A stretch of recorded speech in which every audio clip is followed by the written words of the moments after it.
What's going on, guys? I hope you guys are having a good day. My name is Dr. Boyce Watkins. Welcome to drboycetv.com, the home for intelligent Black people. And today I wanted to talk about something that I think is really interesting. This has to do with money and love, particularly as it pertains to a man by the name of Dr. Dre. Now, you guys know Dr. Dre. Dr. Dre is a much better rapper than Dr. Boyce. But Dr. Dre is also wealthier than Dr. Boyce. And Dr. Dre is a brother who is now dealing with some interesting stuff. He's got this crazy thing going on with his wife, Nicole Young, and they're going through just this messy divorce. I wouldn't wish on my worst enemy, and it got real cold lately. It got super cold. And I'm gonna tell you guys about that in a second. But first, I want to welcome my good buddy, my homeboy, Mr. Jeff Lighty Jr. How you doing today, Jeff? How's it going, Dr. Boyce? Always good. All right, all right. And Jeff is from Ball Sports, the Black Boss channel. So if you ever want to check out the Black Boss channel, hear what black men have to say, check out Jeff. He's on there every day. Here's the guy we're talking about today, Dr. Dre, and Dr. Dre is married to that nice, or was married to that nice pretty lady Nicole Young. And there was an interesting development involving some divorce papers and his grandma's funeral. You want to talk about that, Jeff, in terms of what happened? Yeah. So from what all the reports are coming out today, which is they that earlier this week, Dr. Dre was attending the funeral of the woman that raised him, his grandmother. And while he was at the funeral, there's conflicting reports, but the end of it says that he was served divorce papers via Nicole Young, his ex-wife, basically saying that he owes her some money, and that is what's taking place. And so the fact that this was served at the funeral has a lot of people upset. Obviously, from the reports, it says that Dr. Dre responded in a way that anybody will probably respond if you give them divorce papers while they're attending the service of their grandmother. He was very angry. And from the different conflicting reports. One report says he was served after the service in the parking lot. Another report says the papers were left at the burial site at the cemetery. So it gets really, really ugly, man. And honestly, the divorce is pretty much finalized, but the papers, from what the reports say, were attorney fees. So something that could have been handled at any moment, right? They're just attorney fees. Allegedly, Dr. Dre is supposed to be paying Nicole Young's attorney fees, which is roughly around $1.2 million left to pay. He paid 300 or 500,000 or 300,000, and he still got over $1 million left to pay. But like I said, this could have been handled at any moment, at any time, any place. To decide to hand him and serve him those papers at one of his lowest moments of his life, I imagine. I mean, losing your mother-like figure, your grandmother, the person that raised you, is pretty low down and is pretty sick, if I do say. Well, I do agree, and with Dr. Dre, I mean, I you can't really feel sorry for a billionaire. Yeah, Dr. Dre is a guy who he's a grown man. He can handle his own business. We make our own choices, but absolutely. and really the goal, in my opinion, in terms of talking about the Dr. Dre divorce, wasn't really just to focus on Dr. Dre. It's really to talk about, just when you talk about relationships, one thing I've learned is that you have to really check the integrity and the character of the person that you are choosing to connect yourself to. Yeah. Marriage is like a business, except it's more serious than starting a business. But I don't know, they're both kind of the same. Like when you lock yourself into a person like that, what their value system is a big deal. And one of the things I've learned is that you can learn a lot about a person not by watching how they treat you, but watch how they treat their worst enemy. Like Muhammad Ali used to say, I used to watch how people would treat the waiter at the restaurant, because if you were rude to the waiter, that tells me you would be rude to me if I wasn't who I am. Well, Absolutely. I think the same thing is true. If you watch your friends, watch the people you bring in your life, watch how they treat their worst enemy, because one day if you ever become their enemy, that's exactly what they're gonna do to you, right? And You're right about that. because I don't know how, because here's the thing, right? I bet if I was to ask Nicole Young, like, well, why would you serve divorce papers at Dr. Dre's grandma at the funeral of basically his mother, right? Yeah. This ain't really grandma, this is mama. Yeah. Mama's funeral. I mean, mom. I mean, that's like that. That just sinks to the pit of your stomach. Mama Absolutely. in the ground, and this woman that normally would be standing next to you, supporting you, providing you emotional comfort, she's like, like Yeah. okay, I'm gonna get him while he's weak. Like she's Absolutely. on you like a killer soldier would do. Now, I'm sure if we was to ask Nicole, like, why would you do that? She'd probably have an explanation, right? I'm sure she would say, well, let me tell you what he did to me. Okay, cool. But one thing I've seen is that there are some people who have a baseline in terms of their integrity where they say, look, no matter what you did to me, there's certain things I'm not going to do. Yes. Grandma didn't do nothing wrong, and you did. Exactly. To some extent, I feel like you're disrespecting grandma by even bringing this nonsense to the table at that one moment. Mm-hmm. What do you think? No, yeah, like it's sad, man, because you're hitting a man at his lowest moment. Now, once again, I wasn't in the relationship between Dr. Dre and Nicole Young. I don't know what took place with them. I don't know what he may or may not have done to her, or what she may or may not have done to him. But like you said, it's almost like a respect thing, right? Like when you are so called love someone, had this deep endearment with them for over 20 years. We're talking about they were married from 96 to 2020. So we're talking about almost 25 years. You were in a committed family relationship with this person, have children by these people. These are your kids' grandmother or your kid, you know what I mean? Great grandmother, whatever. You know what I mean? Like these are your people who they call big mama or granny or mama or whatever. And to decide to use that place, right? I get it. You can be upset with Dre. You can hate Dre, think he's the scum of the earth, think whatever, because there are reports that there was some kind of domestic violence stuff going on there, right?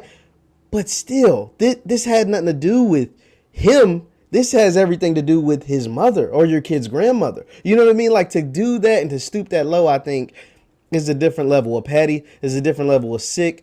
But once again, I wasn't in that relationship. And there are reports that Dr. Dre was abusive, right? Nicole Young has come out and said that on different occasions, Dr. Dre pulled out guns on her and beat her up and stuff like that. So when allegedly, when somebody does something like that to you, who knows what it can do to your mental, and to be in something like that over the course of 20 something years, I just don't know. But I think that place should have been sacred. I think you should have held off and waited. But hurt people, right? So when you're hurting, you try one way to hurt somebody else the most. And doing something like that at the funeral of his mother is one way to definitely hurt him for sure. Everybody I'm talking to, Jeff Licey Jr. from the Black Boss channel. Make sure you hit the thumbs up button. Please hit the thumbs up, share, subscribe button if you haven't done it yet. And also, if you want to know, my website is boycewatkins.com. I have a free ebook you can have if you want. It's called It Takes a Village to Raise the Bar.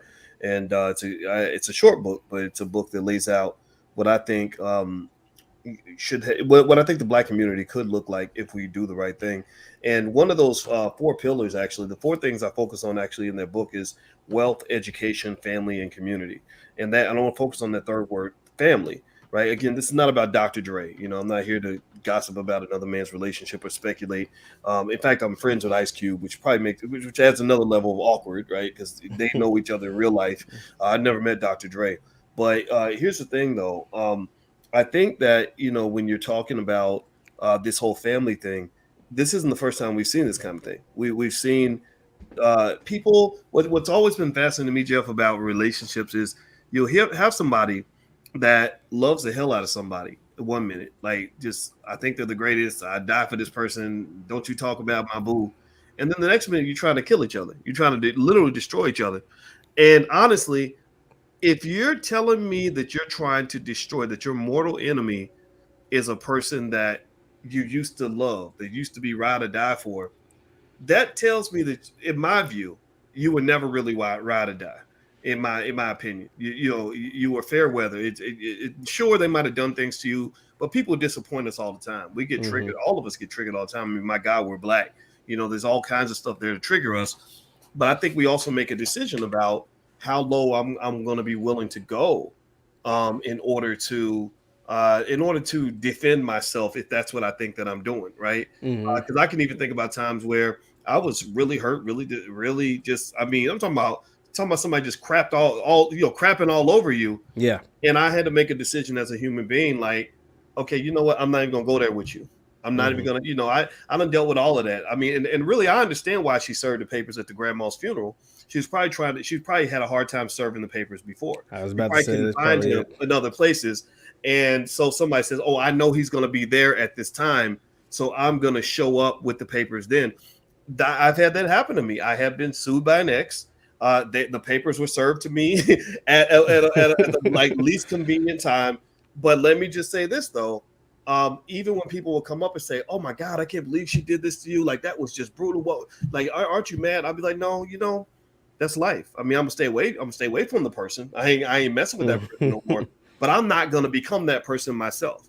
You know." And I'll also say this just to make it like definitely personal and to explain to people why I even talked about this. Before I married my wife, this is personal information, but before I married my wife, I watched how she proceeded in dealing with her ex-husband because I said, you know what? Sometimes stuff doesn't last, right? And I want to see how this woman treats a person that she is no longer with because I'm gonna tell everybody here, this is just Uncle Boy's advice. If you don't ever deal with somebody who is trying to just mutilate and destroy their ex. That is typically a toxic person.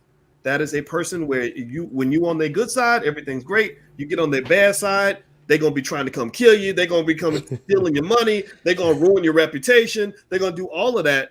No, a good person is a good person. Stop telling me I'm a good person, but I was only a bad person To because them, yeah. every murderer in jail can tell you like, oh, I'm a good person, but he pissed me off, so I had to shoot him in the face. Come on, man. What are your thoughts, Jeff? No, it's funny that you say that because, yeah, I mean, it's very true. You explaining that situation made me think of this show called You, right? Like, so I don't know, it's a Netflix show, and in the show, the main character is a guy named Joe, and Joe in the first two seasons, I don't want to spoil season 3, but in the first two seasons, he goes around killing people because because he loves someone, right? Because he's trying to make their life easier. So he goes around literally murdering people to make their life easier so they can eventually be together. So I'm saying that to say, like, yeah, you can think you are doing a good deed, but in all actuality, you're just making a bigger mess, right? Every single time Joe kills someone, he actually just makes things a lot bigger. And because it's a TV show, he always gets away with it, right? But the fact that you can actually try something hard, do something bad, trying to help someone else, and actually make a whole bigger mess out of this whole thing. As far as relationships and things, like you said, you have to watch the way people move. I will say though, in regards to to the rapper culture and Dr. Dre, you got to think of the time that Dr. Dre married this lady, Miss Nicole Young. It was in 1996. He was hanging, he was West Coast hip hop was like had a big resurgence with the rise of Snoop Dogg and Tupac and Dre making all the beats and everything. So he was riding pretty high after losing everything with Death Row, right? Like he pretty much lost everything, and then he had this time, and then of course obviously he made Shady and Aftermath and all that stuff. But at this moment, Death Row was still flying high. And I think in that culture, a lot of things can go wrong, and you can end up being with someone that you think you probably shouldn't be with at the time. Maybe you're not in the headspace to be married or be in a relationship, and that's why you have these reports from Nicole Young where she reveals 20 years later, allegedly, that she was abused. So, I mean, I don't know. I think that toxicity in being in that culture, because you got to think in 96, he was with Death Row. Like, that's when they were, beating up dudes and hanging dudes off balconies and doing all kinds of crazy stuff. And so, I mean, Snoop Dogg talks about this openly. I haven't really ever heard Dr. Dre say a lot about it, but we saw a lot of it in that NWA movie. You saw what they were doing. And so when you're in that culture, who knows, what was taking place. It just, in relationships though, just as far as relationships go, just got to be careful, man. You really have to do a very vetting process, especially if you're someone of stature. You have to do a real life vetting process. And in 96, Dr. Dre was someone of stature. And in year 3, he could tell you if his now ex-wife would do something like this, do something this low. I think you find out pretty quickly who your partner is being with them after a while, if they're willing to stoop this low. And to me, because this is pretty low to serve him at his mother's funeral, grandmother's funeral, whatever, like that's pretty low. But you should be able to like, yo, these are red flags, and this person is capable of really hurting me at a time where I'm my weakest, if potentially this relationship was to fall apart. And unfortunately, that's what happened. Well, when you really talk about, I mean, that what you said made me really think about just kind of what, how why Dr. Dre is Dr. Dre, right? Mm-hmm. He and a lot of guys with NWA. I mean, they kind of brought the word gangster into hip hop, Yeah. right? So when you talk about being gangster, I mean, this is pretty gangster. Like what Yeah. the lady did, it's like, okay, I'm gonna get you at your mama's funeral, and that's about as gangster as you can get. And I guess it depends on what type of gangster you're talking about. Is it because the old school gangster says the grandma's funeral is off limits. Yeah. The church is off limits, right? But the new school gangster says, "I'm going to get you wherever I can get you." And I think that the interesting thing is I think Dr. Dre. I know his net worth is 800 million, and I think he's already paying a lot of money. I think it's about $3 million a year or something like that. Yeah. And did they have a prenup or what was the situation with that? So, from what I was able to find, they did have some sort of prenuptial, and during the divorce settlements, the wife, or Nicole Young, tried to get the prenup null and void. She was like, "Yo, that prenup was for 96 Dr. Dre when he was worth like 8 million. Now 2020 Dr. Dre's worth 800 million, right? Like that prenup, it ain't the same. It's kind of what she was arguing. And so she was fighting to get $24 million a year in spousal support, right? That's what she was fighting for, over $20 million a year. And they ended up settling. Dr. Dre agreed to $2 million a year in spousal support, and they ended up settling for 3.5, right? So just a little bit over 290,000 a month in spousal support, which averages up to about just around $3.5 million. Also, he pays for the two homes in like California, and he took care of all of that. And he was responsible for these legal fees that I spoke about that estimated around $1.5 million, which were the documents allegedly served to him at the funeral. So, I mean, she still got it good. It's not like she's just getting pennies on the dollar. Like, yeah, she's not getting $20 million a year, but 3.5 ain't a lot to just sit on your hands and not do nothing. You know what I mean? So, I mean, hey, she definitely didn't get a bad break at all. At least not in my opinion. Well, everybody, I'm talking to Jeff Lightsey Jr. We're talking about a lot of things, but mostly divorce and the high cost of relationships, the high cost of bad relationships, and particularly with the Dr. Dre divorce. If you haven't done it yet, please hit the thumbs up button, hit the thumbs up, share, subscribe button if you haven't done it yet. And also, just as a side note, Jeff is going to be joining us at the All Black National Convention, where we're going to have a bunch of relationship experts there because this thing with broken relationships, this is something that it's kind of common in our community everywhere. I mean, a lot of us go through that. And one thing that people don't know is, and I don't mention this much, but there was this book that I wrote a lot of years ago called Financial Lovemaking. And in this book, I spent a lot of time really becoming just obsessed with what happens with money in relationships. I didn't. It started with real basic stuff. Like when I got my PhD in finance, I was never really interested in like the standard stuff, like Bloomberg reports and stock funds and ETFs and all that. I mean that's okay, but that wasn't the part that really intrigued me about money. What intrigued me about money was little basic stuff that related to the human experience, which was how does a man become more attractive just because he's got money now? Like, how did the ugly dude become the most handsome guy in the room? Like, what's going on with that? Or why do women go crazy when a guy can't provide financially, or when there's financial insecurity? Like, what's happening there below the surface psychologically that causes women to maybe be more attracted to men who can provide financial security, and also what causes them to freak out when the financial security is gone? And one of the things I can tell you that I figured out in my research with this book is it really gave me some thoughts in terms of how we use terms like we talk about terms like gold digger, right? Mm-hmm. So a lot of people. In fact, let me ask y'all a question. Everybody in the chat, answer this question. Give me a yes or no. Would you consider Dr. Dre's wife to be a gold digger? If you talk about gold diggers, give me everybody put a yes or no in the chat. No, if you think that she's just kind of doing what a lot of people would do in terms of how she's dealing with the money thing or whatever. Or yes, if you think like she's just materialistic and all stuff. So give me a yes or no, gold digger, non-gold digger. Okay, I see some yeses, and I see some no's. Okay, so I see a mix here. Jud and Lady Techniques is saying no. Ingrid says no. Sheena says yes.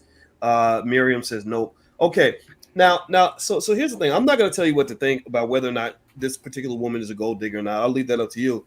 But one thing I'll tell you is that term gold digger, I would hear men say it, and they say, "Oh, she's a gold digger. She's, when I was making this much money, she was more interested than when she found out I was working at Burger King, or when I had big money and I lost my job, she wasn't with me no more, or whatever." And what I found was like money really changes the dynamic of a lot of relationships. Like money can either make things better or it can make things worse. Like D1 has a song called I Hate Money.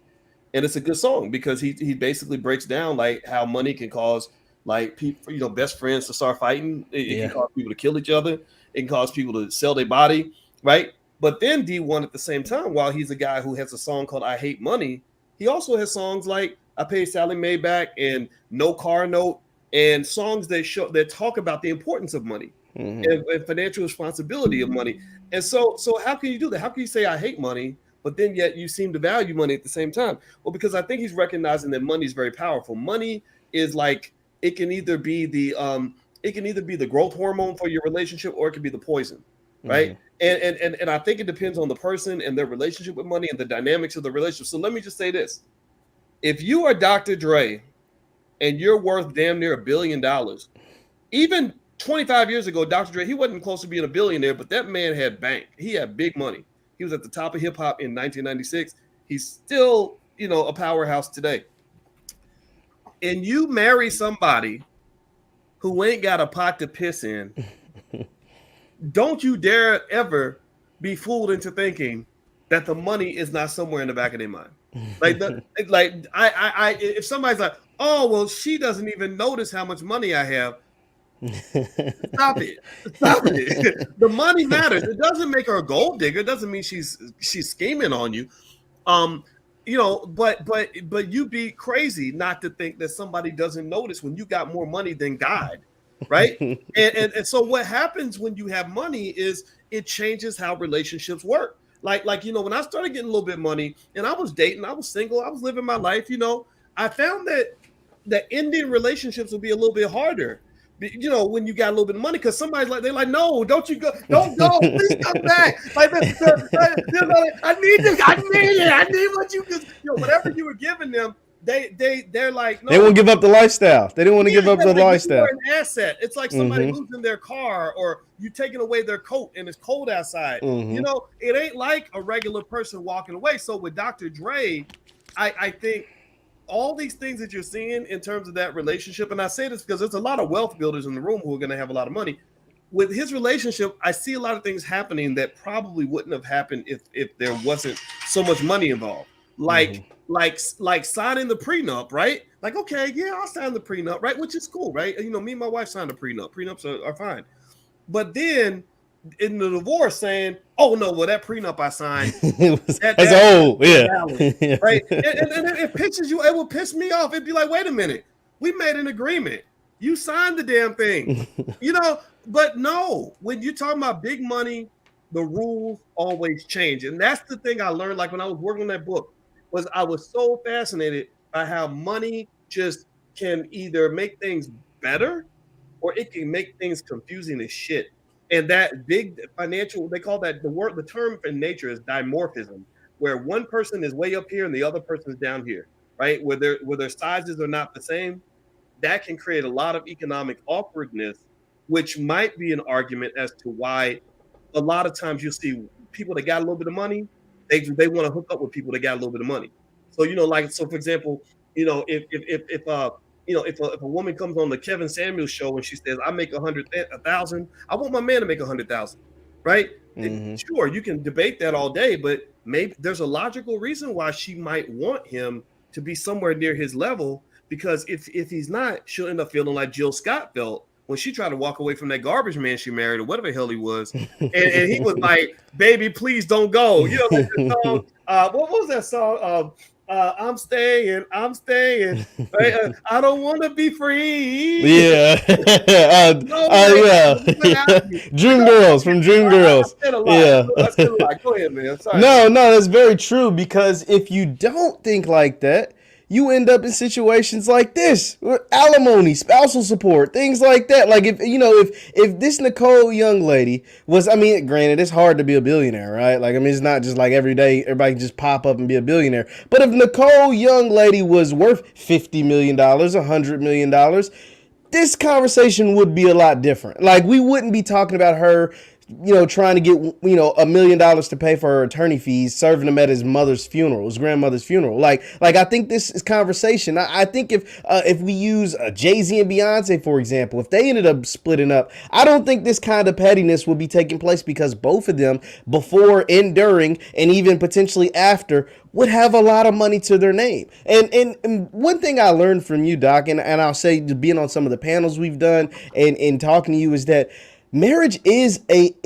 business decision. I've learned that more than anything, because of the money aspect, right? Because what's mine is now yours, and what's yours is now mine. And if I'm bringing, especially if you're a woman, if I'm bringing more to the table than you, I don't know if I like those odds.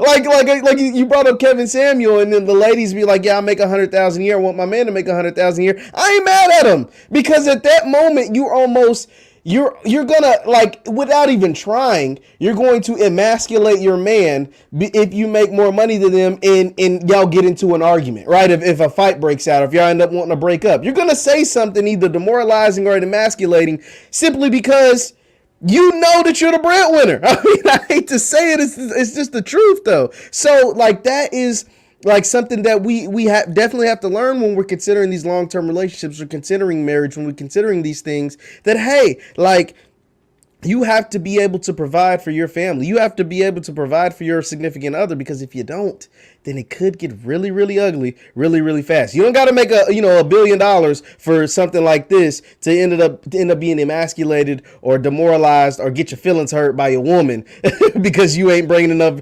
cheddar for the cheese at the end of the day at the house. You're not bringing home no bacon. You're definitely gonna get something something said to you about it, for sure. Well, everybody, my name is Dr. Boyce Watkins, and I'm here with Jeff Lightsey Jr. We're talking about a lot of fun stuff, but mostly kicking it off with Dr. Dre and the whole situation with his divorce. In case you didn't catch the beginning, Dr. Dre's ex-wife Nicole Young, actually served some divorce papers at his mother, basically his mother's funeral. It was his grandmother, but it was the grandmother that raised him, which pretty much makes her his mother. And we were using this to really talk about other issues, not just Dr. Dre, but to use that as a launching point to talk about love and money and just the dynamics of love and money. Now, here's something that's really interesting. Hit the thumbs up button. Please hit the thumbs up button, share, subscribe button if you haven't done it yet. You guys may not know this, but this is an interesting, just little tidbit piece of information. If you look up Nicole Young, Nicole was married before Dr. Dre. She was married to this guy. One of y'all in the chat mentioned this, and I appreciate you sharing this, because I didn't know this. His name is Sadale Threet, and Sadale Threet will play for the Lakers. So apparently she liked guys. Maybe she mingled with guys who have money, and some people can make that into whatever they want to make it into, right?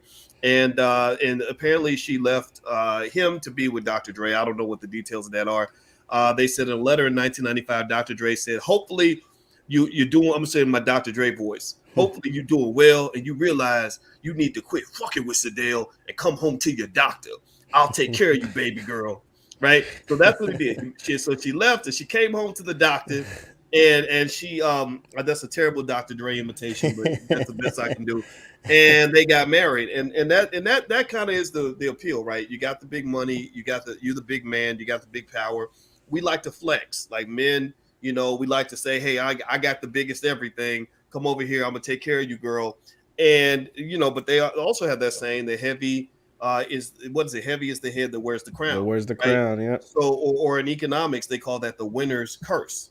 And the winner's curse is when you are competing and you want to win so bad that you win, and then you find out that winning didn't feel like winning. It actually felt like losing, or that there was a big price for the win that was bigger than what you thought. Like, I'm sure Sadale Threet's probably sitting somewhere saying, "Yep, I told you, right?" Like, I saw a shirt, man, that said it said something real funny. It said, "No matter how fine that girl is, there's some man somewhere who's sick of her shit." Now, again, I'm sure you can say the same thing about men too, though, right? So this is gender specific. But it's like, so years later, what when my heart goes out to Dr. Dre is, I did see he had health problems, right? So he Mm-hmm. had the aneurysm. I mean, that's crazy, that's scary, and I think dealing with that in addition to dealing with the weight of a divorce, I mean, it's got to be just brutal, man. And I think that's where I would speak to, maybe perhaps without armchair quarterback in his relationship. Maybe it's a matter of looking again, going back to looking at the character of the people that you're with, to say, okay, if worse came to worse, how much would they actually give a shit if I'm really going through something? If I'm in Yeah. the hospital with an aneurysm, my mama just died, are they gonna have any empathy, or is it just gonna be like, give me the money, give me the money, give me the money? What do you think, Joe? No, yeah, like that goes to the character of the person that you with, and you can figure that out relatively quickly. You can figure it out by, like you said, you watched how your wife now dealt with her situation prior to you, and you can see it from the way Nicole Young handled the situation prior to Dre, right? Like that, you know what I mean? Like you can Oh, literally watch and see those kind of things. Okay, she woo. came to me because I had big bread, and she was willing to leave him. We once again, we don't know the details of that situation, but you can literally foreshadow your relationship in previous relationships a lot of times. Not all the time, but a lot of times, because that person, for the most part, is going to be the same person. Like that person isn't Damn. changing. The person that they're with is changing. And so that is also what you have to be careful of when you get in relationship with different people. You really gotta vet them out, man. You gotta be careful. And in hearing that story about who Nicole Young was married to before Dr. Dre, I had never heard that before. She's doing a really good job of keeping that very, very quiet, because I had never heard that before ever in any. And all these divorce proceedings, they've never once brought up the fact that she was married before Dre. I guess because they've been married so long. But you definitely have to be careful on what you're dealing with and who you're dealing with, because it can come back to bite you for sure. Man, that's I'm gonna tell you, man. You're 25, right? I'm 25. Yeah. Hey, y'all, I need y'all to really take notes. This 25-year-old just gave y'all about he gave y'all about 80 years of game right there. Like, I don't know who gave it to him. I know his mama. His mama's real smart, and so he. But I tell you, that is so accurate. It's very basic. It says that whoever they were before they got to you is who they're gonna be when they're with you, right? So you stole that woman, you stole that man from somebody else. Well, that means that they're stealable, right? That could mean that they're stealable, and that that they can, because you can pick up patterns like that, right? Like, in fact, actually, I would give everybody like a little tip. If you ever want to really understand somebody, let's say you're thinking about dating them and all this, since we're doing speed dating at the All Black National Convention, just my 2 cents, what I've observed is that there is power in patience and observation. If you just let somebody, like, if you just let somebody just tell you about their previous relationships, like, so tell me about your ex, blah blah, and you don't get triggered, like, don't start acting crazy, like, oh, don't you be talking about him around me, don't talk about that bitch, don't do that. Yeah. Just be quiet. And what you'll find is that most people, first of all, most people really want to be heard. I learned that actually from Absolutely. Oprah. I learned it from Oprah, and I verified it with all the therapists I know. I know a lot of therapists now because my wife's a therapist. Everybody wants to be heard, right? And so them knowing that you're hearing them right there, that'll make them more attracted to you. But here's this other little secret: if you let people talk long enough, eventually they tell on themselves. They will tell you everything you need to know about that person so you can make an accurate decision. But if you get triggered every time they tell you something that makes you uncomfortable or messes with your ego, then they're gonna clam up. They're like, "Ooh, I better not talk about XYZ because that's gonna make her upset or whatever." But if you just sit there and listen, people will tell you, and you can pick up those patterns. And I'm telling you, that's like the best thing I figured out in terms of deciding who you want to let into your life. Because I'm telling you, like, treacherous people, not to say that Nicole Young is treacherous. I don't know this lady, but treacherous people tend to be treacherous all the time in many situations, and you can just see their spirit. Like, just, if you sit and listen long enough, right? Don't get distracted by the booty or the penis. Like, you got to take your time to get to know what you're dealing with from a spiritual standpoint. So let me one thing I want to mention is, by the way, everybody can follow Jeff. Everybody should follow Jeff at JLightsy7. That's his Twitter. That's his Instagram. He's a smart brother. He's really on top of his game. And also, you can follow me at the Real Boyce Watkins. And so let me go ahead and I'll make my final point on this without really talking about Dr. Dre and Nicole Young, Hmm. because I don't want to just sit around and just be gossiping about this man's life. Although I think it's a great learning opportunity. I was talking to my father, Larry Watkins, yesterday, and the reason I called my father is because it was his 47th wedding anniversary. Mm. And I called him Wow. and my mother, yeah, and I said, congratulations. I said, I'm very, very proud of both of you, because people don't do that as much anymore. People don't even know. People just built different. People, they just, they Yeah. just don't do it anymore. Yeah. And I know they're built different because I see how my parents carried themselves as a couple, and I see how other people carry themselves as a couple. And there's a lot of stuff that happened in my parents' relationship that a lot of people would think was weird or lame or whatever. And one thing my father was talking about was, he always teaches me whenever we talk. And one thing he talked about marriage, because I'm married now, he gives me marital advice, and he said you have to have humility. He said, if you arguing with your spouse and you trying to win every fight, then you're gonna lose the battle, or you're gonna win the battle and lose the war, right? Like that whole saying where they say you can either be right or stay married. And I think for a lot of men, a lot of people, a lot of men have a hard time standing down, and a lot of women now, like, man, I need to blah blah blah. You need to hear me, and you don't hear me, man. And I'm telling all of this is not appealing. And then men whose egos are so big, you dating some guy who's a complete dumbass, but because he's too arrogant to admit when he's wrong, well, that man isn't going to be. It's going to be a torture chamber, It right? is. So Mm. I so that not that so much relates to the Dr. Dre scenario, but it really makes you think about, like, when you talk about people going from love into war. Um, a lot of times, war comes from the fact that I'm going to get revenge on you because you bruised my ego.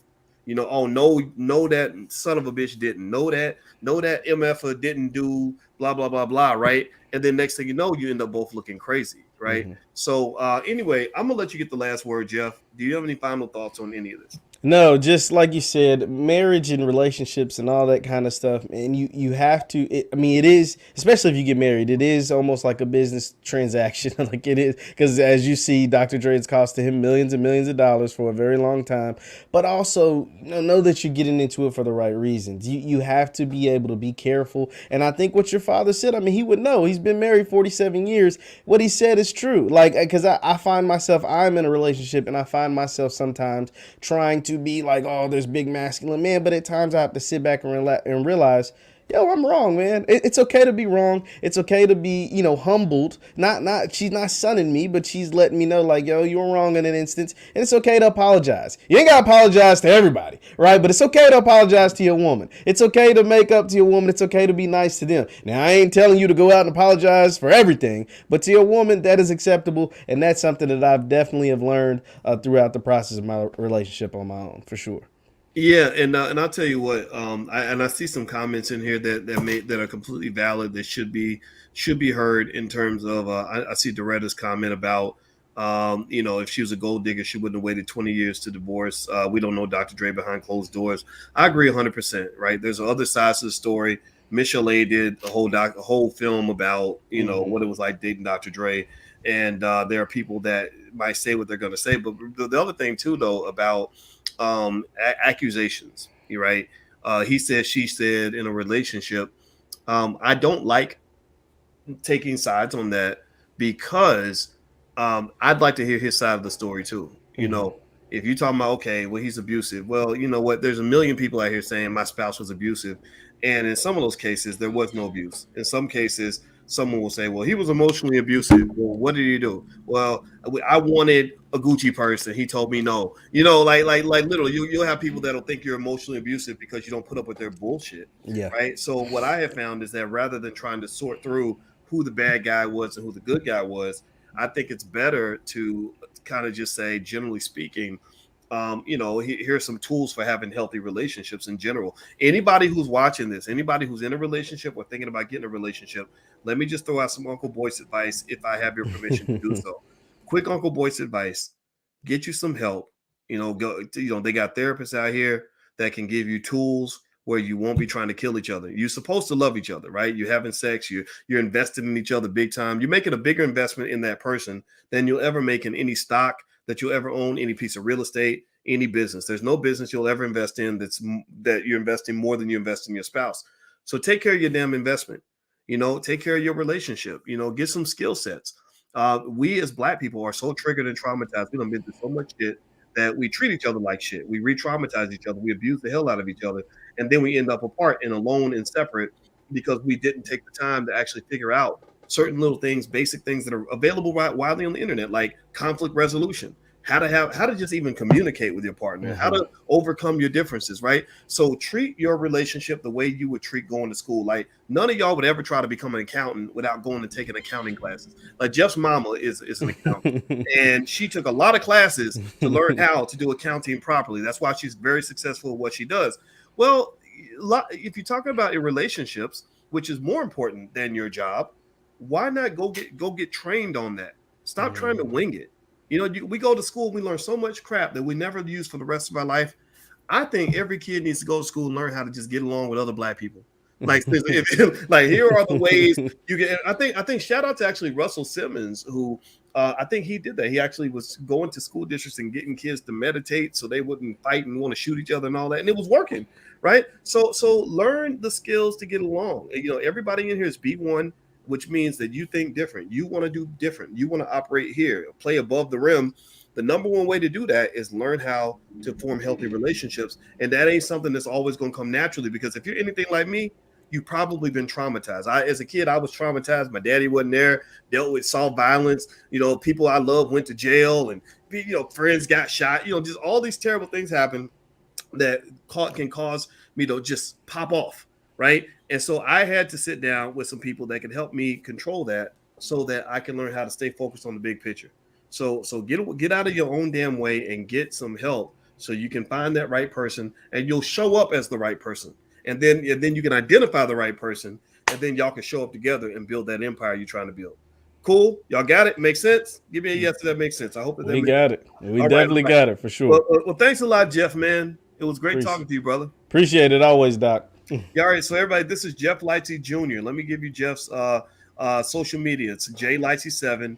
Please go follow Jeff at JLightsey7. And also, Jeff is going to be at the All Black National Convention, which is going to be in Orlando this week. We are going to have relationship therapists there, as well as health experts and political science experts and economics experts and real estate developers, all kinds of really amazing Black people. So if you'd like to come check it out, go to allblacknationalconvention.com.